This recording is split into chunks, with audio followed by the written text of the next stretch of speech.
আমার বাবা এত বছর চাকরি করছে, চাকরির শেষ মাসে এসে তার বাড়িটা নাই। আমি কি মাল এটা আমি 7 দিন পর দেখাবো। দেশের মানুষ, দেশের বিপ্লবী ছাত্র জনতা আমার সাথে আছে। আমি 7 দিনের মাথায় রাজপথে দাঁড়াবো, বিপ্লবী ছাত্র জনতাকে নিয়ে দরকার হয় আমি বিপ্লবী সরকারের ডাক দিব। এই সরকারের উপর 60% মানুষ আস্থা হারাই ফেলছে। কি উচিত ছিল?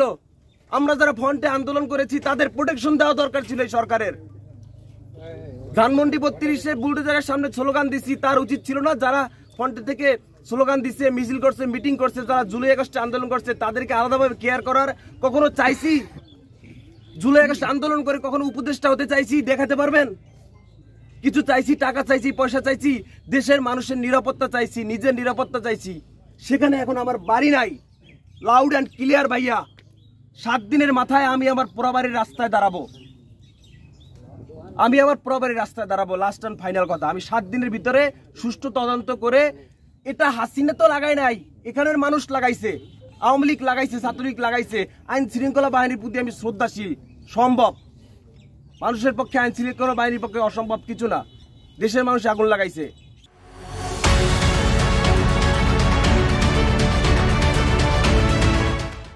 সুষ্ঠু তদন্ত করে 7 দিনের ভিতরে আইনের আওতায় এনে আমার ঘর পূর্ণভাবে নতুনভাবে গঠন করে দিতে হবে, নতুবা আমি 7 দিনের মাথায় রাজপথে দাঁড়াবো। আপনি এই ঘটনাকে কাউকে কি সন্দেহ করেন কিনা? সরাসরি কারো নাম বলবেন কিনা? আরেকটা প্রশ্ন আমার, যে আপনি জুলাই আন্দোলনে যে সংগ্রাম করেছেন সে সময় তো আওয়ামী লীগ আসলে আগুন দিল না। আসলে অনেকে পোস্ট করতেছে আপনাকে নিয়ে যে এটা কোনো ষড়যন্ত্র হবে আপনার নিজস্বভাবে, এভাবে ফেসবুকে পোস্ট করতেছে, যার একটা স্ক্রিনশট আমার কাছে আছে। আসলে এই বিষয়ে আপনার কি বলার আছে? ভাই, এটা দিনের মতো পরিষ্কার। আমি 32 নম্বরে বুলডোজারের সামনে দাঁড়িয়ে ছি হাসিনা লজ্জা বাঁচিনা আমি স্লোগান দিছি। আপনারা দেখেছেন আমি বরিশাল বিশ্ববিদ্যালয়ের সামনে স্লোগান দিছি। তারাই তো বলছে 32 নম্বর যারা পুরাইছে তাদের ঘর বাড়ি পুরাই দেওয়া হবে। দিনের মতো পরিষ্কার তাই হয়েছে। 32 পুরানোর প্রথম তাদের পুরানো হয়েছে কাফির বাড়ি। এটা এই সরকারের ব্যর্থতা। আমি চাই এই সরকারের হাতকে আরো শক্তিশালী করা হোক। যদি সে না পারে ছাইরে দিয়া আস্তে করে বলুক, দেশের মানুষ বিপ্লবী সরকার গঠন করুক। আপনি যে সময় আন্দোলন সংগ্রাম করছেন সে সময় তো আসলে দেশের পরিস্থিতি খুবই খারাপ ছিল, সে সময় আগুন দেওয়া হয়নি, এখন কেন আগুন দেওয়া হলো এই বিষয়ে? এটা তো সরকারের ব্যর্থতা। যারা পালাতক, যারা নিষিদ্ধ, তারা ক্ষমতায় তো আসতে পারে নাই। সেই অবস্থায় যদি দেশের মানুষের এভাবে, আমরা যারা ফ্রন্টে থেকে আন্দোলন করছি তাদেরকে, এবং গাজীপুরেও দেখবেন, এবং উপদেষ্টা নাহিদ ভাই, আসিফ ভাই, তাদের সচিবালয়েও তো আগুন দেওয়া হয়েছে। এই সরকারের ব্যর্থতা আমি মনে করি। আমার আলটিমেটাম 7 দিন। আমি 7 দিনের মাথায় রাজপথে দাঁড়াবো। যদি বিচার না করা হয়, আমার ঘর যদি পূর্ণভাবে উঠানো শুরু না হয়। আপনি সরাসরি সন্দেহ করেন কিনা কাউকে? আমি ভাইয়া মিথ্যে কথা বলতে পারবো না। আমি কার নাম বলে কাকে বিপদে ফেলবো? আমি কাউকে নাম বলার কোনো আমার নাই। আমি এটা তো পরিষ্কার। আমি ধানমন্ডি 32-এর সময় উপস্থিত ছিলাম। আমি গিয়া জুলাই আগস্টে বরিশাল বিশ্ববিদ্যালয়ের সামনে ছিলাম। কারা আমার শত্রু এটা তো আপনারাও জানেন, ও কারা শত্রু এটা আপনারাও জানেন।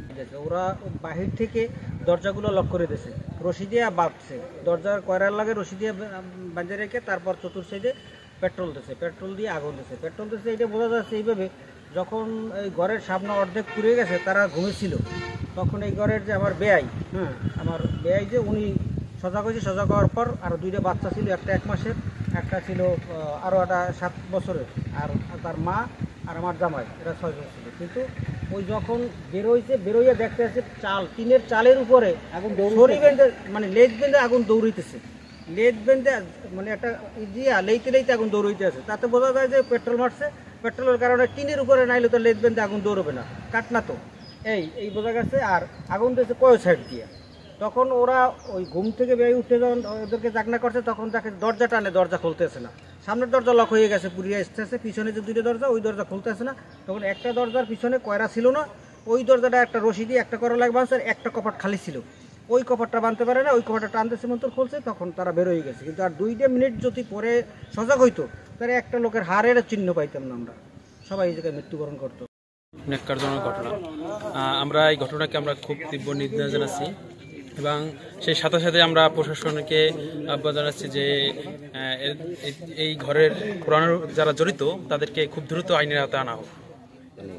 দেখলাম যে শেখ হাসিনার যে বাড়ি ভাঙ্গনে ও জড়িত ছিল, ওখানে সে স্লোগান দিছিল, শেখ হাসিনা সিসি এরকম মানে স্লোগান দিছিল, হয়তোবা সেই চোর হিসেবে এখানে তার দোষর এখানে হয়তোবা সেই এই অঘটন ঘটাইতে পারে হিসেবে দায়িত্ব পালন করেছে। তখন আমরা দেখছি স্বৈরাচারের প্রেতাত্মারা বহুতবার তার বাড়িতে হামলা করেছে, তার বাবার উপরে করেছে।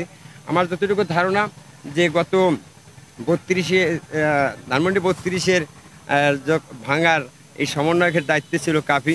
আমার ধারণা সেই সব স্বৈরাচারের সেই প্রেতাত্মারা এ ধরনের দুর্বৃত্ত কাজ করতে পারে। আমি এলাকাবাসী হিসাবে সকলের কাছে এবং প্রশাসনের কাছে অনুরোধ করব যে এর একটি সুষ্ঠু তদন্ত করে এর সাথে যারা জড়িত তাদেরকে বিচারে। ইউনো মহোদয় আপনাদের বিস্তারিত বলেছে, সেই ধারাবাহিকতা আমি বলতে চাই যে ঘটনায় ঘটাক না কেন আমরা ক্লু বের করবো। আমাদের ডেভিল হান্ট চলমান আছে। ইতিমধ্যে আমরা বেশ কয়েকজন সন্ত্রাসীকে ধরেছি এবং এই ঘটনা গভীর রাতে যারা দুষ্কৃতিকারী ঘটেছে আমরা এদের উদ্ঘাটন করব, এদের গ্রেপ্তার করব এবং দৃষ্টান্তমূলক শাস্তির ব্যবস্থা আনব। কলাপাড়ার কৃতি সন্তান, জনপ্রিয় কন্টেন্ট ক্রিয়েটর এবং জুলাই আন্দোলনের অগ্রসৈনিক আমাদের প্রিয় ছোট ভাই নুরুজ্জামান কাফি, ওর বসত বাড়িতে গতকাল রাতে গভীর রাতে কে বা কারা দুষ্কৃতিকারীরা এখানে অগ্নিসংযোগ করে এবং খুব দুঃখের বিষয় হচ্ছে তার বসত বাড়ি সম্পূর্ণরূপে ভস্মীভূত হয়েছে। কাফির বাবা সে হাতে চোট পেয়েছে, তবে আল্লাহর কাছে শুকরিয়া যে গুরুতর সমস্যা কারো আহত বা ইনজুরি কারো হয়নি। আপনারা জানেন যে অপারেশন ডেভিল হান্ট চলমান রয়েছে। আমাদের সকল বাহিনী, পুলিশ, সেনাবাহিনী এবং অন্যান্য সশস্ত্র বাহিনী এবং আমাদের প্রশাসনের সমন্বয়ে ডেভিল হান্ট এটি চলমান রয়েছে। আমরা ইতিমধ্যে বেশ কিছু দুষ্কৃতিকারীকে গ্রেপ্তার করতে সক্ষম হয়েছি। আশা করছি এখানেও যে দুষ্কৃতিকারীরা কাজ করছে তাদেরকে দ্রুত আইনের আওতায় আমরা নিয়ে আসবো।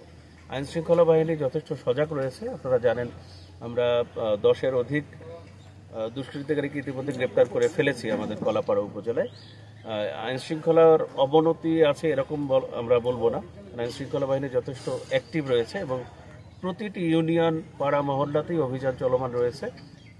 আমরাও এই অপারেশন ডেভিল হান্ট এটিকে টার্গেট করে কিন্তু আমাদের আইন শৃঙ্খলা রক্ষার কার্যক্রম বৃদ্ধি করেছি।